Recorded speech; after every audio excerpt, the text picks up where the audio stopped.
Hello, everyone, and welcome to this episode of Savvy Ventures, where we connect with noteworthy industry change makers, movers, shakers, and innovators across all categories, both B2B and B2C. This includes CEOs, executives, and other titans of industry, as well as entrepreneurs, inventors, authors, and other thought leaders.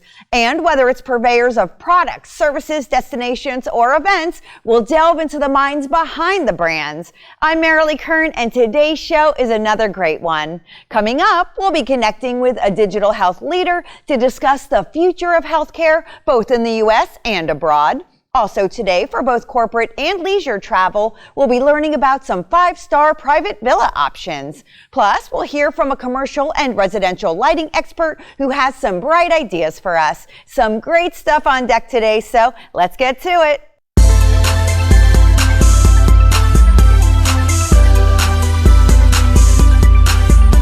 So first up, joining us now for our lightning round, One Question with the CEO feature is Hamid Shahbazi, who sold his previous company to PayPal for $304 million and is currently the founder and CEO of Well Health Technologies, a digital health leader backed by billionaire investor Merilee Kern. Hamid is here to tell us about some noteworthy current events at his company. So hey, Hamid, welcome to Savvy Ventures. Hi, thanks for having me. It's great to be here. Well Health, which currently trades on the TSX in Canada, has enjoyed upwards of 150% year-over-year revenue growth, establishing itself as a leading force in Canadian digital healthcare. So describe your progress thus far in Canada, and do you feel the time is right for greater expansion into the U.S.? Yeah, thanks for asking. We're really excited about how our platform's evolved in Canada. We are quite consequential in terms of our capabilities. Close to 1/5 of all physicians in Canada, for example, use our practice management software to run their practices. We have one of the top 3 telehealth services in the country. Depending on which metric you use, we could actually be the largest. We are the largest owner-operators of medical clinics, of outpatient medical clinics in the country that are non-governmental. And so, we really have a phenomenal multi-channel, multimodal way of supporting the marketplace. As far as the U.S. is concerned, obviously, it's the largest market, healthcare market in the world and the most technologically advanced. And there's a lot of potential for positive disruption given some of the inefficiency that exists. And we believe that tech enablement is really the key to improve access to care and lower costs. And, this past year, we completed a very notable acquisition, a company called CRH Medical, that provides a substantial amount of services to the GI community in the U.S. They provide anesthesia services, medical devices, and other tech-enabled services to help practitioners be more successful. And, that business is growing beautifully for us. We're making multiple acquisitions. And we also own and operate a telehealth business called Circle Medical. It's a graduate of the Y Combinator program. It's exhibiting very strong growth rates and has very strong NPS scores. We expect to be making more acquisitions in the U.S., both digital and clinical nature. Really great insights, Hamid. Thank you so much for coming on the program and sharing with us today. Thank you. It's been a pleasure to be with you. And to learn more about Well Health Technologies, just go to well.company. And to see my entire interview with Hamid, just go to savvy-ventures.tv. Okay, everyone, don't go away because on the other side of this short break, we'll be talking luxury travel, so stick with us.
Hello and welcome back to Savvy Ventures, where we not only connect with executives and experts and showcase amazing business solutions, we also have a huge focus on corporate travel, and today is no different.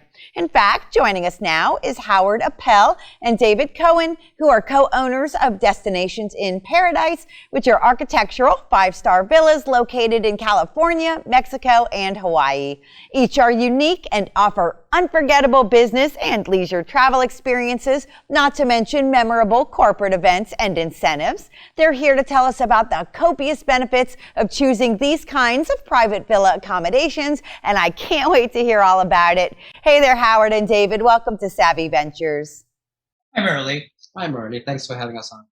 So first, let's talk about the properties themselves and also your company at large. What sets Destinations in Paradise apart from other luxury home and private villa purveyors in the regions where you operate? It's essentially a white glove service, very, very personalized, with the very, very best amenities that can be provided. The company was started because we wanted to have some fun. We've been retired a while, and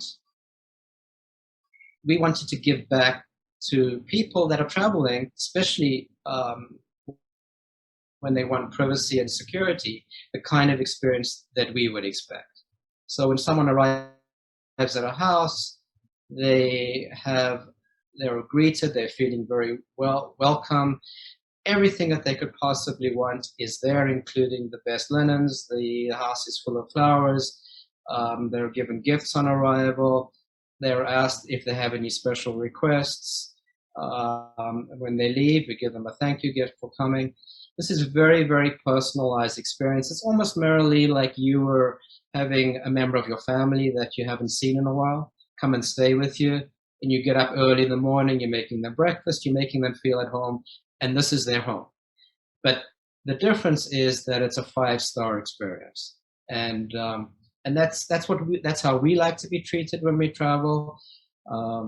We've both been told that we're travel snobs, and we would like to show people this is the right way to travel. Well, we like to travel in luxury.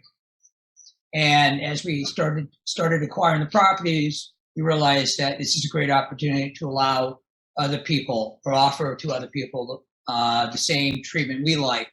And so the business sort of just fell into place as we started to acquire additional property. So it's the way we all would love to be treated, and we think we can be offered differently and more special than others.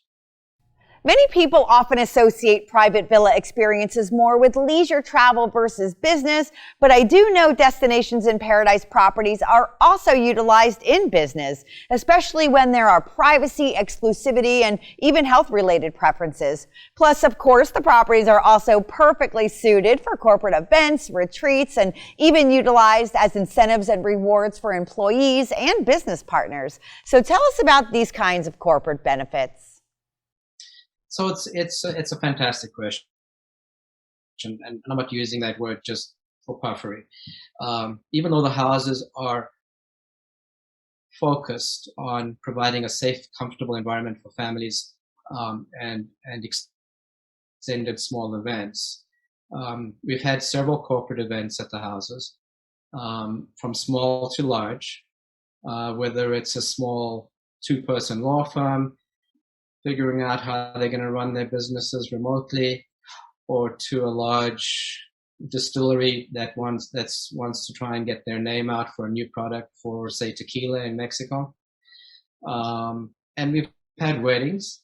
And the other type of business, of course, living in today's world with social media, are people like rappers that want a place to chill out and rethink what their next shows are going to be, what their next social media events are going to be.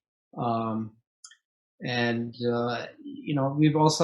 hosted at the event to release turtles. And as Howard talked about in a previous segment, we released 600 baby turtles in the beaches of Mexico, because very few people understand that there's only 7 major species of turtle on the planet. 6 of them are endangered. And so we as a business event for that particular university in Mexico, allowed them to have a meeting, and then as their reward, we paid and supported their release of 600 hatchlings. So we try and address everything that we can corporate-wise. Howard's had some dealings with some movie studios that are interested in hosting either corporate get-together in terms, again, business strategy meeting for themselves, or focusing on the homes. And in at least 2 instances that I can recall, a request to consider using the homes to make a movie production. So all the homes offer unique opportunity to host business meetings, from the very large, as in Mexico, to even Mendocino for smaller meetings. So they're all unique and offer the privacy and security and comfort to host any size meeting. And one of the things, just as an add-on to that, Merilee, is that each of the houses has the ability to cater for large and small groups of people.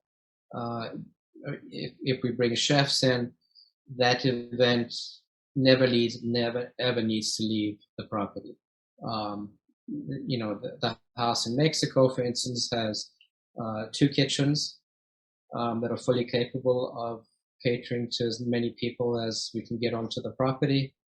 But each of the houses is built, has the ability to cater internally and not rely on outside services. In the luxury travel space, much is said about the importance of personal touches to really elevate the experience. So what do you all do in this regard to accommodate and even go over and above for high-end luxury travelers? It's 2 acres of the most gorgeous landscape that you've ever seen. And so here's the interesting thing about the Mexican property. Even though it's in the middle of a desert, we are desalinating seawater using solar power. And so the yards and the landscaping and the flowers are all very, very lush, but still desert type plants. The interesting thing is that Howard and I have worked together for close to 40 years. And until we actually got into this business, I had no idea that he had this artistic flair. So the landscaping in all the houses is beyond spectacular. My own personal favorite is the Mendocino home, which has the equivalent of an English country garden. You can just go and sit there, read a book. Think of Agatha Christie, sit in this beautiful with bees buzzing around and butterflies. The Hawaiian property is the same, just gorgeous, perfect Hawaii. It's important because these homes are indoor-outdoor homes.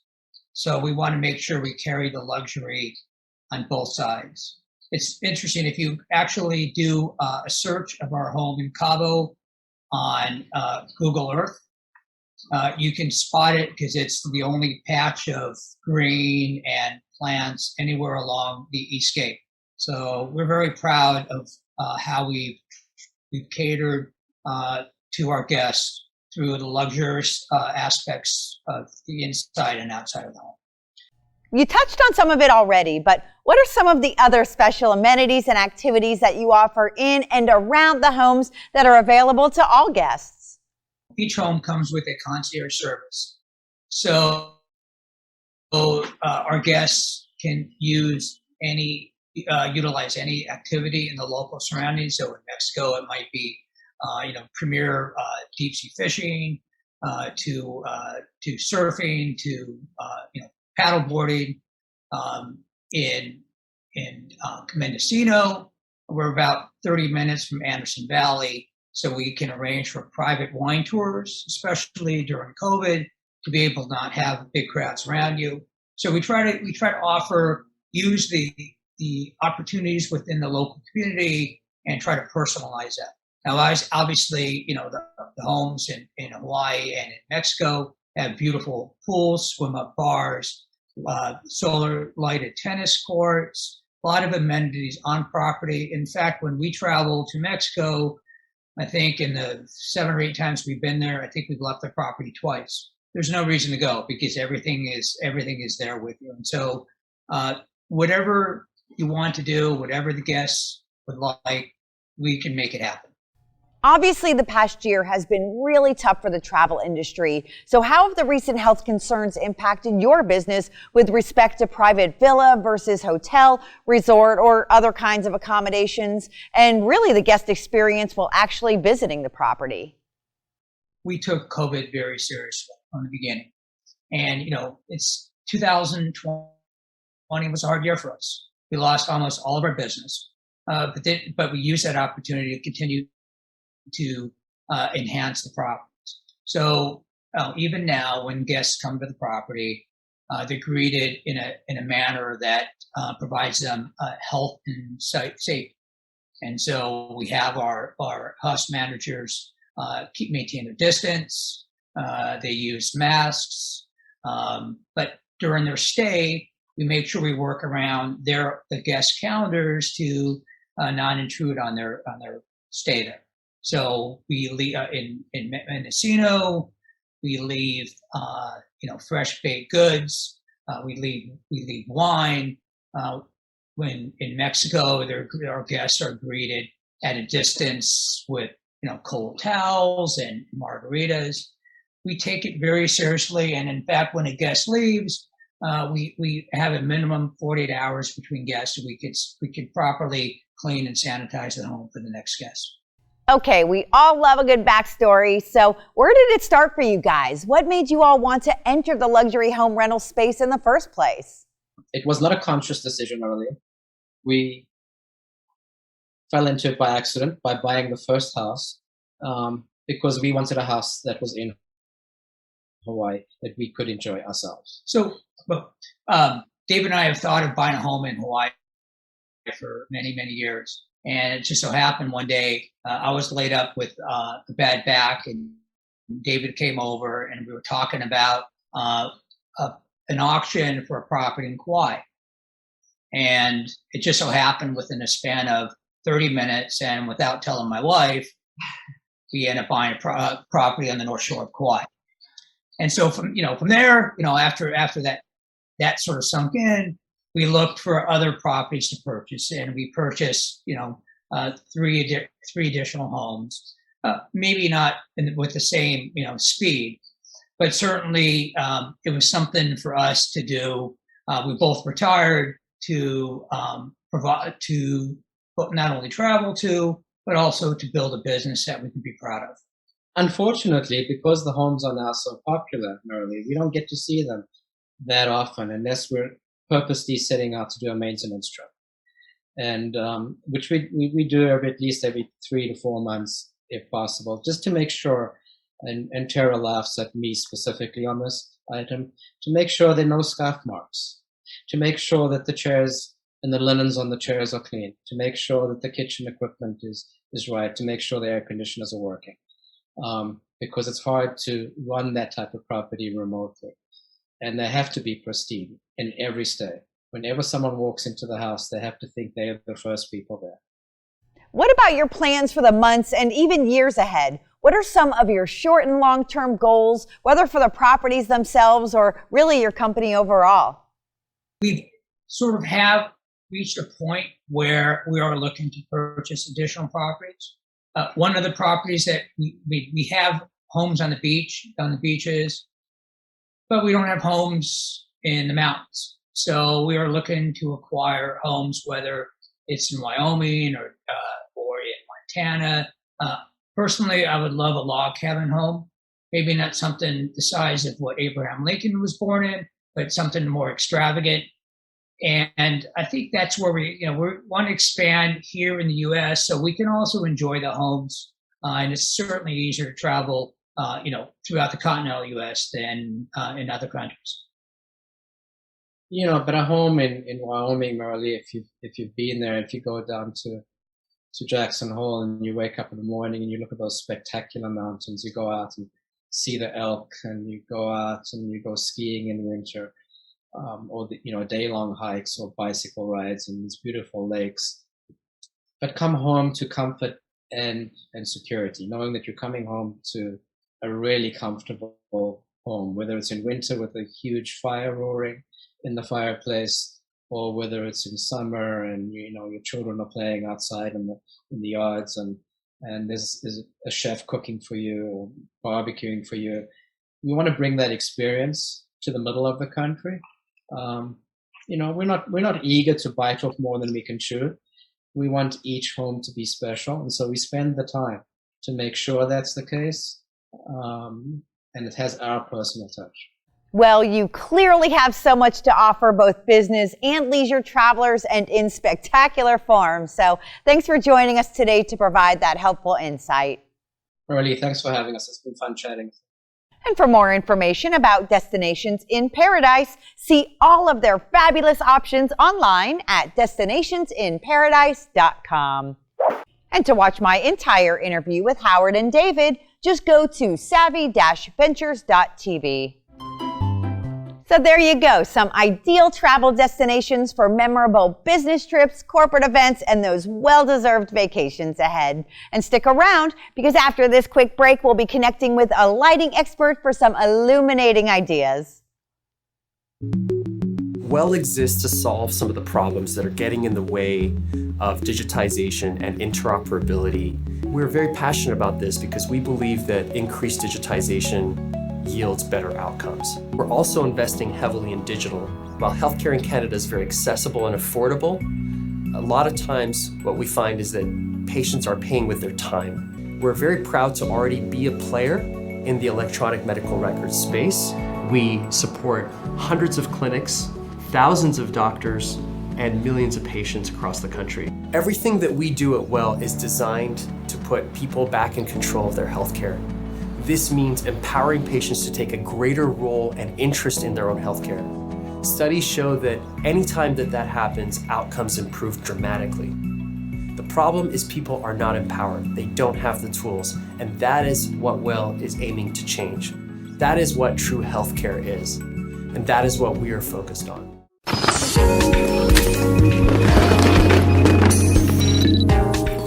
Hello and welcome back to Savvy Ventures, where we reveal helpful workplace solutions and amazing business travel experiences.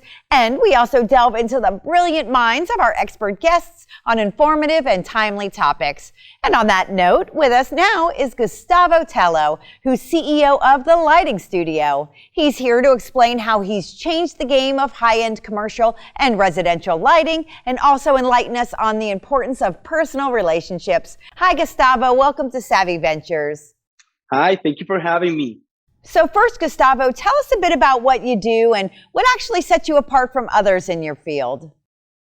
Yeah, we specialize in high-end, mostly residential lighting. And I would say what sets us apart from the other competitors is that we reach out in a very personal way to each customer, to each project. Each project gets one different baby. And what we like to do is to add value to each development. So for each project, do you feel the connection between your trade partner and the end customer is important? And if so, in what ways? Yes, of course. For example, a trade partner will always coordinate. It's an orchestra maestro of a project. Now, we are part of it, but we're an important part because, for example, in a project, you don't want the lighting to be overlapping the AC linear diffusers, just to see an example. So communication is key in each project. In your experience, what's the most common issue in the lighting design and execution process? The first thing one needs to do is to really understand the customer needs. You can have a beautiful development, a beautiful project, but with poorly done lighting or change lighting at the end, it's just not going to do the trick. And second, and more importantly, one must be involved in each way. If I do the lighting and there's an automation company, I need to be in communication with that company so then the fixtures speak the same language when you theme them, for example. What advice would you have for a business wanting to take that first step for a lighting project? The first important step before submitting any type of permits to your local city to have a proper and well thought out lighting design that goes along with your furniture layout. That is, for me, the most critical. Some people don't think about it that way, but then they run into surprises at the end of the project. Okay, how about what's next for you? What does the lighting studio have planned for the near future? Sure. So far we have been doing this since 2001. mostly in Florida, but now we have projects in Hidden Hills, California, in Chicago, in New York, and the idea is for next year to take over the entire United States. Well, Gustavo, your work definitely speaks for itself, so I think it's safe to say your company's future is bright. And please forgive the pun, I had to say it. Thanks so much for joining us today on Savvy Ventures. Thank you very much, and thank you for having me. To connect with Gustavo and see more of his work, log on to thelightingstudio.us. Wow, I learned so much today, and it was really great to have you all with me. All right, everyone, that's it for this episode of Savvy Ventures. And if you missed any part of today's show or just want to watch any part of it again, just go to savvy-ventures.tv. And you can also connect with me on social media on Facebook, Twitter, Instagram, and Pinterest at LuxList Reports and LinkedIn at Merilee Kern. See you again soon. And until next time, remember that everything begins with an idea.